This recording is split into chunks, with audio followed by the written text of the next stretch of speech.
అరే కేసీఆర్ ఏమో నీ పొలాలకు నీళ్ళు ఎట్లా తేవాలని తనలాడిండు, మీ ఇళ్ళకు మంచి నీళ్ళు ఎట్లా తేవాలనో తనలాడిండు, రోడ్లు ఎట్లా వేయాలనో తనలాడిండు. బీసీ ఆడపిల్లల కోసం మహిళా రెసిడెన్షియల్ డిగ్రీ కాలేజీలు పెట్టిండు, బీసీ పిల్లల కోసం గురుకుల పాఠశాలలు పెట్టిండు, ఎస్సీ పిల్లల కోసం ఎస్సీ గురుకులాలు పెట్టిండు, ఎస్సీ ఆడపిల్లల కోసం ఎస్సీ రెసిడెన్షియల్ మహిళా డిగ్రీ కాలేజీలు పెట్టిండు. అరే పిల్లల చదువుల కోసం కేసీఆర్ ఆలోచించిండు, ఆడపిల్లల కోసం కేసీఆర్ ఆలోచించిండు.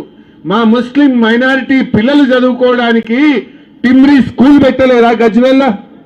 गजवेल में टिमरी स्कूल 2 स्कूल लगाए तो हमारी माइनॉरिटी के बच्चे और बच्ची कितना अच्छा इंग्लिश मीडियम में पढ़ ले रहे।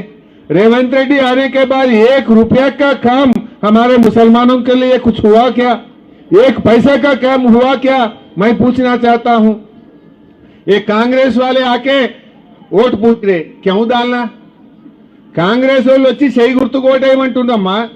రూపాయి పని చేసిందని అడుగుతున్నా. ఒక్క రూపాయి పని, ఒక తట్టెడు మట్టన్న 2.5 ఏళ్ల కాంగ్రెస్ వాళ్ళు గజ్వేల్లో చేసిండ్రా? చేస్తే ఆడ చేసిందో చూపిది.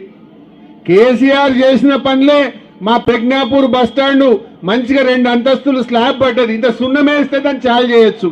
మీ ముఖానికి 2.5 ఏళ్ల సున్నమే శాతనైతలేదు మీకు. 2.5 ఏళ్ల నుంచి ప్రజ్ఞాపూర్ బస్టాండ్ ఆగబెట్టి పెట్టిన దరిద్రులు ఇంకా సిగ్గు లేకుండా ఏ ముఖం పెట్టుకొని వచ్చి కాంగ్రెస్ వాళ్ళు ఓటు అడుగుతారు? నేను అంటున్నా, ఏంది మీరు చేసిన రూపాయి పనేమన్నా ఉన్నదా అని నేను అడుగుతా ఉన్నా. బతుకమ్మ సీరలు ఎగ్గొట్టుడు, రైతు బంద్ ఎగ్గొట్టుడు, రైతు బీమా ఎగ్గొట్టుడు, లేకపోతే మా కేసీఆర్ కిట్ ఎగ్గొట్టుడు, గొర్రెలు బంధు పెట్టుడు, మా మైనారిటీ బంధు పెట్టిండ్రు, మా దళిత బంధు పెట్టిండ్రు, మా బీసీ బంధు పెట్టిండ్రు. అప్పుడేం చెప్పిండ్రు? దళిత బంధు కేసీఆర్ 10 లక్షలే ఇస్తుండు, మేమైతే 12 ఇస్తామన్నారు. 12 లేదు 10 లేదు, ఒక్కనికన్నా ఇచ్చిరా? అన్ని జూటా మాటలు మాట్లాడి అబద్ధాలు చెప్పి మోసం చేసిండ్రు.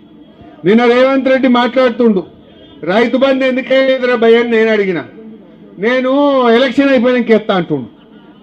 ఎంత లంగ మాటలు చెప్పురి. ఇప్పుడు కరోనా వచ్చింది కేసీఆర్ ఉన్నప్పుడు, గజ్వేల్లో ప్రజ్ఞాపూర్లో కరోనా వస్తే నేను వచ్చి గల్లీలలో తిరిగిన, భయపడకుండా నేను ఉన్నాను.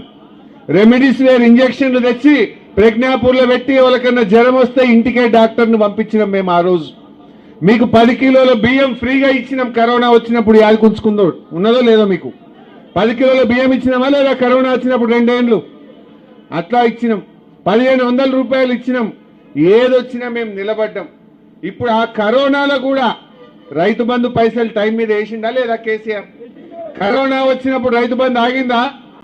మరి ఇప్పుడు ఎందుకు ఆగింది? ఇప్పుడు రైతు బంధు అంటే డిసెంబర్లో ఇచ్చిండు కేసీఆర్, ఇప్పుడు జనవరి అయిపోయి ఫిబ్రవరి వచ్చింది. నారు పోస్తిమి, దుక్కు దున్నితిమి, నాట్లు పడే, కలుపు తీస్తిమి, మందు కూడా వేస్తిమి, ఇంకా రైతు బంధు పడకపోయా. ఇది మోసం కాదా? మందు సంచులకు కూడా రైతు బంధు అందదా? నేను అంటున్నా రేవంత్ రెడ్డి, ఇప్పటికి 2 రైతు బంధులు ఎగ్గొట్టినావు నువ్వు, ఇది 3వది. మేము ఎలక్షన్ కమిషన్ కు లెటర్ ఇస్తాం, మాకే అబ్జెక్షన్ లేదు. ఎగ్గొట్టిన 2 రైతు బంధులు ఇప్పటి రైతు బంధు వెంటనే వేయాలని చెప్పి మేము రేవంత్ రెడ్డి డిమాండ్ చేస్తా ఉన్నాం. బిడ్డ 11వ తారీఖులోగా రైతు బంధు వేయలేదనుకో, నీ కాంగ్రెస్ పార్టీని